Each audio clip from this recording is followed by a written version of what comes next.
Hello, ഞാൻ കവിരാജ് അമ്പലപ്പുഴ. ഞാൻ കണ്ട ചൈനയെക്കുറിച്ച് വിവരിക്കുന്ന 14ാമത്തെ എപ്പിസോഡാണ് ഇത്. എൻ്റെ കഴിഞ്ഞ എപ്പിസോഡുകൾ കണ്ടവർക്ക് ചൈനയെക്കുറിച്ച് ഒരു ഏകദേശ ധാരണകൾ കിട്ടിക്കാണുമെന്ന് കരുതുന്നു.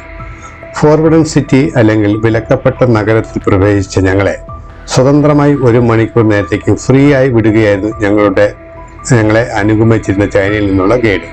ഫ്രീ ആയി പോകാനും അവിടുത്തെ ചിത്രീകരണം എടുക്കാനും അതിൻ്റെ ഉൾവശം പ്രത്യേകം കാണാനും എല്ലാമുള്ള സ്വാതന്ത്ര്യം ഉണ്ടായിരുന്നു. നല്ല വെയിലും ചൂടുമായത് കാരണം അവർ ഞങ്ങളെ അനുഗമിച്ചില്ല. പകരം ചില നിർദ്ദേശങ്ങൾ തന്നിരുന്നു. ഏത് വഴിയിൽ കൂടെ പോകണം, ഏത് വഴിയിൽ കൂടെ കാണണം, തിരിച്ചു വരേണ്ട വഴികളും മറ്റും നിർദ്ദേശം തന്നിരുന്നു. ആ നിർദ്ദേശത്തിലേക്ക് നമുക്കൊന്ന് സ്വല്പം ശ്രദ്ധിക്കാം. The most important palace here in the Forbidden City, that's called the Hall of Supreme Harmony. The Hall of Supreme Harmony, also called the Throne Hall. It's used for the emperor holding the big events, like the emperor's birthday, Chinese New Year, or emperor's wedding. The big celebration we're having here. Have you watched the movie The Last Emperor? Somebody is that? Yes. That movie was shooting here. The young emperor take over. There's a big, huge ceremony for he take over. They'll be holding here. The emperor is sitting inside the palace. There's വിലക്കപ്പെട്ട നഗരം അല്ലെങ്കിൽ palace museum എന്നും അറിയപ്പെടുന്ന ഈ കൊട്ടാര സമുച്ചയത്തിന് ചൈനയുടെ സമ്പന്നമായ ചരിത്രവും സാംസ്കാരിക പൈതൃകവും പ്രതിഫലിപ്പിക്കുന്ന ഒരു വാസ്തുവിദ്യാ പാരമ്പര്യമുണ്ട്. എൻ്റെ കഴിഞ്ഞ എപ്പിസോഡിലും ഈ പ്രദേശത്തെക്കുറിച്ച് ചില വിവരണങ്ങൾ ഞാൻ തന്നിട്ടുണ്ടായിരുന്നുവല്ലോ. ഇപ്പോൾ ഈ കൊട്ടാര സമുച്ചയം കാണുന്നതിനൊപ്പം കഴിഞ്ഞ എപ്പിസോഡിൽ ഞാൻ സൂചിപ്പിച്ചിട്ടില്ലായിരുന്ന ചില ചരിത്ര രേഖകളിലേക്ക് നമുക്ക് അല്പം ശ്രദ്ധിക്കുന്നത് നന്നായിരിക്കും. ചൈനയിലെ കൺഫ്യൂഷൻ ചിന്തകൾ ഒരു പ്രധാനപ്പെട്ട സംഭവമാണ് ഈ സമുച്ചയത്തിൻ്റെ നിർമ്മിതിയിൽ. കൺഫ്യൂഷൻ തത്വചിന്തകൾ ഈ നിർമ്മിതിയെ വളരെയധികം സ്വാധീനിച്ചിട്ടുണ്ട്. മനുഷ്യനും ഭൂമിയും തമ്മിലുള്ള സ്ഥിരതയ്ക്കും ഐക്യത്തിനും ഊന്നൽ നൽകി. വിലക്കപ്പെട്ട നഗരത്തിലെ നിത്യ കെട്ടിടങ്ങളും ഭാവി കഥനത്തെയും പ്രപഞ്ചശാസ്ത്രത്തെയും കുറിച്ചുള്ള ചൈനയുടെ പുരാതന ഗ്രന്ഥമായ മാറ്റങ്ങളുടെ പുസ്തകത്തിൽ നിന്നുള്ള തത്വങ്ങൾ പരിപാലിച്ചിരിക്കുന്നു. കൺഫ്യൂഷൻ ചിന്തകൾ സംസ്കാരവും ഒരു പ്രധാന പങ്ക് ഇതിനകത്ത് വഹിച്ചിട്ടുണ്ട്. കൺഫ്യൂഷൻ നിയമം അനുസരിച്ച് ചക്രവർത്തിമാർ സ്വർഗത്തിൽ നിന്ന് പരമോന്നത ശക്തി നേടി അവരെ രാഷ്ട്രം ഭരിക്കാൻ അനുവദിച്ചു. ആയതിനാൽ സാമ്രാജ്യത്വ കൊട്ടാരം തന്ത്രപരമായി തലസ്ഥാന നഗരത്തിന്റെ മധ്യഭാഗത്തായി തെക്ക് വടക്ക് അക്ഷത്തിൽ സ്ഥാപിച്ചു. വിലക്കപ്പെട്ട നഗരത്തിന്റെ രൂപകൽപ്പനയിൽ അവിഭാജ്യമായ ഫെങ് ഷുയി സമമിതിക്കും യോജിപ്പിനും ഊന്നൽ നൽകുന്നുണ്ട്. നമ്മൾ ഇപ്പോൾ എത്തിയിരിക്കുന്നത് ആ പ്രധാന സമുച്ചയത്തിന്റെ പ്രധാന കെട്ടിടത്തിന്റെ പിൻഭാഗത്താണ് നമ്മളിപ്പോൾ എത്തിയിരിക്കുന്നത്. ഞങ്ങൾക്ക് ഫ്രീ ആയി അനുവദിച്ചിരുന്ന സമയപരിധിക്കുള്ളിൽ നിന്നുകൊണ്ട് ഈ കെട്ടിട സമുച്ചയത്തിന്റെ എല്ലാ ഭാഗങ്ങളും ചിത്രീകരിക്കാനോ അതിന്റെ വിശദാംശങ്ങൾ നിങ്ങളിൽ എത്തിക്കാനോ സാധിക്കുമായിരുന്നില്ല. ആയതിനാൽ ഞാൻ എല്ലാ ഭാഗങ്ങളും ചിത്രീകരിച്ചെങ്കിൽ തന്നെയും പ്രധാനമായിട്ടുള്ള ചില ഭാഗങ്ങൾ മാത്രമാണ് ഈ എപ്പിസോഡിൽ ഞാൻ ഉൾക്കൊള്ളിച്ചിരിക്കുന്നത്. ചുവന്ന നിറം പൂശിയ ചുവരുകൾ, വെളുത്ത മാർബിൾ അടിത്തറകൾ എന്നിവ ഉൾക്കൊള്ളുന്ന അതിൻ്റെ കെട്ടിടങ്ങൾ പ്രധാനമായും മരങ്ങളാണ് കൂടുതലും ഉപയോഗിച്ചിരിക്കുന്നത്. പരമ്പരാഗത ചൈനീസ് ഡിസൈൻ തത്വങ്ങൾ ഉൾക്കൊള്ളുന്ന ഹാളുകൾ വടക്ക് തെക്ക് മധ്യ അക്ഷത്തിൽ സമമിതിയായി ക്രമീകരിച്ചിരിക്കുന്നു. Hall of supreme harmony, Meridian gate, imperial garden തുടങ്ങിയ പ്രധാന ഘടനകൾ അവയുടെ പ്രാധാന്യം ഊന്നി പറയുന്നതിന് തന്ത്രപരമായിട്ടാണ് സ്ഥാപിച്ചിരിക്കുന്നത്. ഈ ഫോർബിഡൻ സിറ്റിയിൽ നിന്നുള്ള ഞങ്ങളുടെ മടക്കയാത്രയിൽ ചൈനീസ് പരമ്പരാഗത വസ്ത്രം ധരിച്ചു വന്ന വളരെയധികം ചൈനീസ് പൗരന്മാരെ ഞങ്ങൾക്ക് അവിടെ കാണാൻ കഴിഞ്ഞു. ഇങ്ങനെയുള്ളവരെ കാണുമ്പോൾ അത് ഏത് രാജ്യത്തായാലും എൻ്റെ ക്യാമറയുടെ തനി സ്വഭാവം വെളിയിൽ വരും. എൻ്റെ ക്യാമറ ആരാമോൻ അപൂർവമായി കിട്ടുന്ന ഇതുപോലുള്ള സന്ദർഭങ്ങൾ കഴിവതും മുതലെടുക്കാനുള്ള എൻ്റെ ക്യാമറയുടെ സ്വഭാവം അത്ര നന്നല്ല എന്ന് എനിക്ക് പലപ്പോഴും തോന്നിയിട്ടുണ്ട്. ഫോർബിഡൻ സിറ്റിയിൽ നിന്നും വെളിയിൽ വന്ന ഞങ്ങൾ പ്രധാന എക്സിറ്റ് ഗേറ്റ് ലക്ഷ്യമാക്കി നടന്നു. ഏകദേശം രാവിലെ 8 മണിക്ക് ആരംഭിച്ച നടത്തം ഇപ്പോഴും വിശ്രമമില്ലാതെ തുടരുന്നു. ഇന്ന് രാവിലെ കണ്ട ടിയാനമെൻ സ്ക്വയർ, തുടർന്ന് ഫോർബിഡൻ സിറ്റി, ഇതെല്ലാം കണ്ടതും ചിത്രീകരിച്ചതും കാൽനടയായി തന്നെയായിരുന്നു. കാരണം ഞാൻ കഴിഞ്ഞ എപ്പിസോഡിൽ സൂചിപ്പിച്ച സെക്യൂരിറ്റിയുമായി ബന്ധപ്പെട്ട റീസൺ തന്നെ അതിന് പ്രധാന കാരണവും.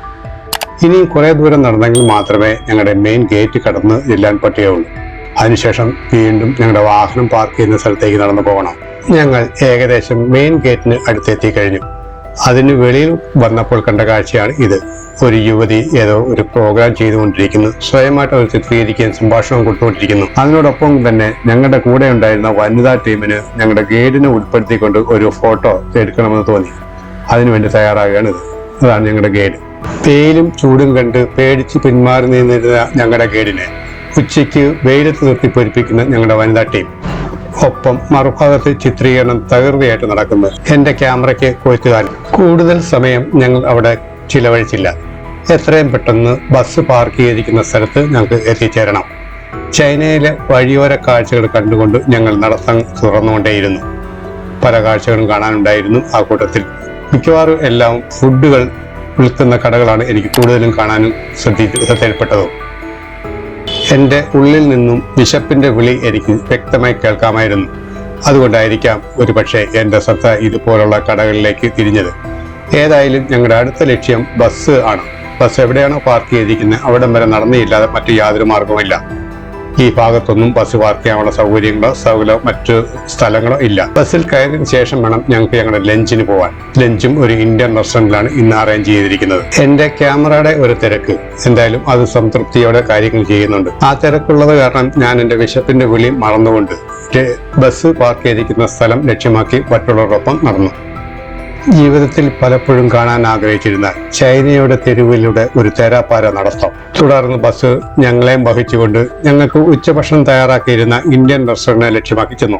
ഞങ്ങളുടെ ഒരു സഹയാത്രികനായിരുന്ന ഡോക്ടർ MJ ജോണുമായിട്ടുള്ള ഒരു സംഭാഷണം. Doctor MJ John. ഞാൻ ഇന്ത്യൻ നേവിയിലായിരുന്നു 35 വർഷം. അത് കഴിഞ്ഞിട്ട് എറണാകുളത്ത് അടുത്ത് മാഞ്ഞാലി അടുത്ത ശ്രീനാരായണ മെഡിക്കൽ കോളേജിൻ്റെ പ്രിൻസിപ്പളായിരുന്നു.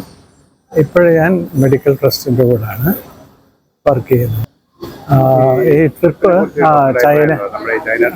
ചൈന ട്രിപ്പ് ചൈനയിലോട്ട് വളരെ കേട്ടിട്ടുണ്ടെങ്കിലും ആദ്യമായിട്ടാണ് വരുന്നത്.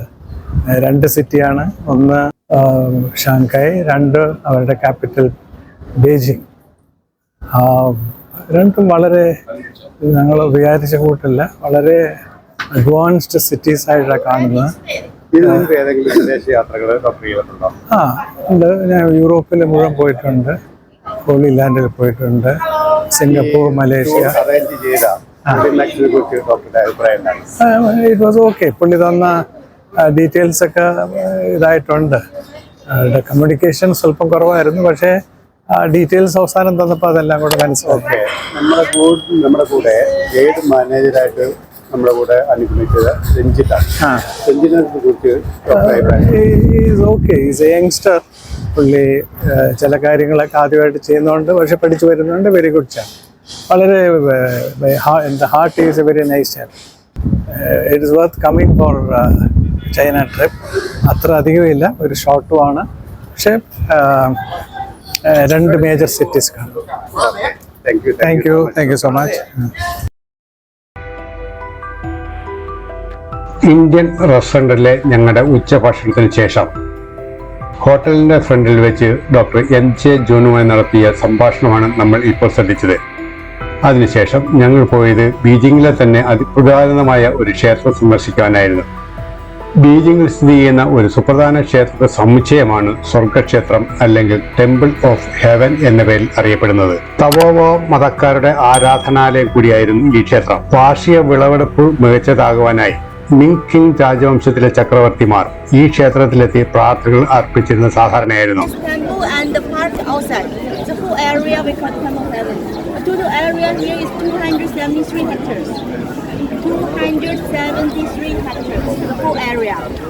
So this place was firstly built in the year 1420, same time with the Forbidden City.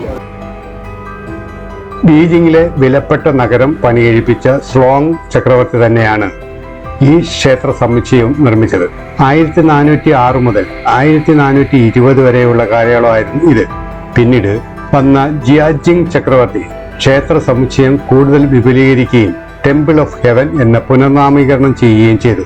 സൂര്യൻ, ചന്ദ്രൻ, ഭൂമി എന്നീ 3 ആരാധനാ മൂർത്തികൾക്കായുള്ള ക്ഷേത്രങ്ങൾ യഥാക്രമം കിഴക്ക്, പടിഞ്ഞാറ്, വടക്ക് എന്നീ ദിശകളിൽ പണിതുയർത്തി. 8ാം നൂറ്റാണ്ടിൽ ഹിയാങ്ഗ്ലോങ് ചക്രവർത്തിയുടെ ഭരണകാലത്ത് ഈ ക്ഷേത്രം വിപുലമായ പുനരുദ്ധാരണ പ്രവർത്തനങ്ങൾക്ക് വിധേയമായിട്ടുണ്ട്. 2ാം കുറുപ്പ് യുദ്ധത്തിന്റെ നാളുകളിൽ ആംഗ്ലോ ഫ്രഞ്ച് സഖ്യം ഈ ക്ഷേത്രത്തിൽ തമ്പടിച്ചിരുന്നു. 1900-ൽ ബോസ്വാർ കലാപകാലത്ത് അന്താരാഷ്ട്ര സഖ്യത്തിന്റെ കീഴിലായിരുന്നു ഈ ക്ഷേത്രം. അവർ ഈ ക്ഷേത്രത്തിന്റെ ബീജിംഗിലെ സേനയുടെ താൽക്കാലിക ക്യാമ്പായി ഉപയോഗിച്ചു. വർഷങ്ങൾക്ക് ശേഷം 1998 ക്ഷേത്രത്തിന് ലോക പൈതൃക പദവി ലഭിക്കുന്നത്. ലോകത്തിലെ തന്നെ ഒരു മഹത്തായ മാനവ സംസ്കാരത്തിന്റെ ഉത്ഭവത്തെ വിവരിക്കുന്ന ഏറ്റവും ശ്രേഷ്ഠമായ നിർമ്മിതി എന്നാണ് ഇതിനെ യുനെസ്കോ വിവരിച്ചത്. എന്റെ ചൈന സന്ദർശനവുമായി ബന്ധപ്പെട്ട അവസാനത്തെ എപ്പിസോഡായിരിക്കും അടുത്തത്. അതുവരെ എല്ലാവർക്കും നല്ലത് വരട്ടെ, നന്മ വരട്ടെ.